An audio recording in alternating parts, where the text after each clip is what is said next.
vir 'n storie sê jippie. Dis tyd vir avontuur saam oupa Piet.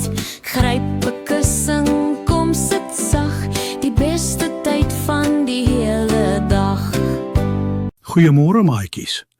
Vandag gaan ek vir julle vertel van 'n koning wat so slim was, hy het selfs geweet wat in mense se harte aangaan sonder dat hulle dit eers gesê het.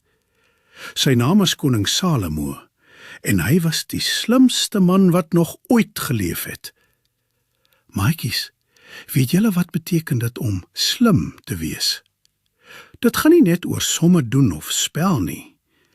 Koning Salomo was slim omdat hy vir God gevra het vir 'n wyse hart. En eendag moes hy daardie hart gebruik om 'n baie moeilike raaisel op te los. Daar was 2 mammas wat in dieselfde huis gebly het. Albei het klein babatjies gehad. Maar een nag het iets vreeslik hartseer gebeur. Een van die babatjies is dood.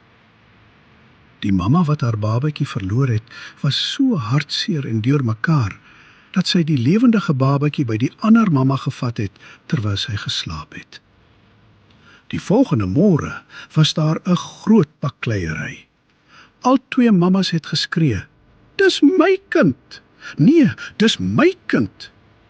Hulle het reguit na koning Salomo se paleis toe gegaan, sodat hy kon besluit wie die regte mamma is.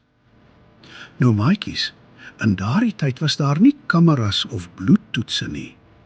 Dit was net die een mamma se woord teen die ander se. Koning Salomo het na hulle gekyk. Hy het gesien hoe hulle huil en stry. Toe doen hy iets wat almal in die paleis laat skrik het. Hy roep sy wag en sê, "Bring vir my 'n swaard." Die wag bring toe 'n groot blink swaard. Salomo sê toe, "Aangesien julle nie kan saamstem nie, sny die lewendige babatjie in 2 helftes. Gee vir elke mamma 'n stukkie." Die mense in die paleis het hulle asem opgehou. Maar dit was presies wat Salomo wou hê.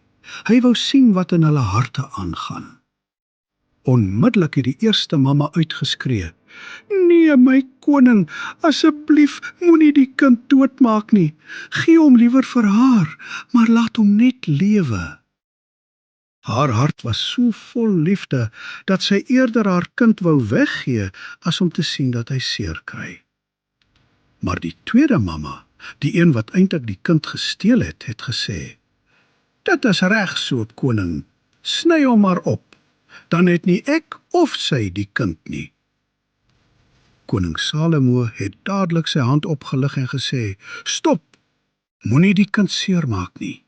Gee die babietjie vir die eerste mamma. Sy is die regte ma, want 'n regte mamma sal enigiets doen om haar kind te beskerm." Almal in die hele land het gehoor van wat Salomo gedoen het. Hulle het geweet dat God vir hom 'n spesiale soort wysheid gegee het. So, wat leer ons vandag by koning Salomo?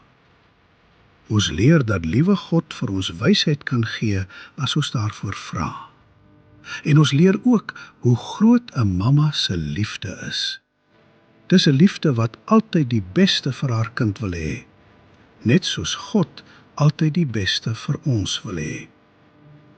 Onthou om vandag vir julle mammas 'n ekstra groot drukkie te gee, hoor?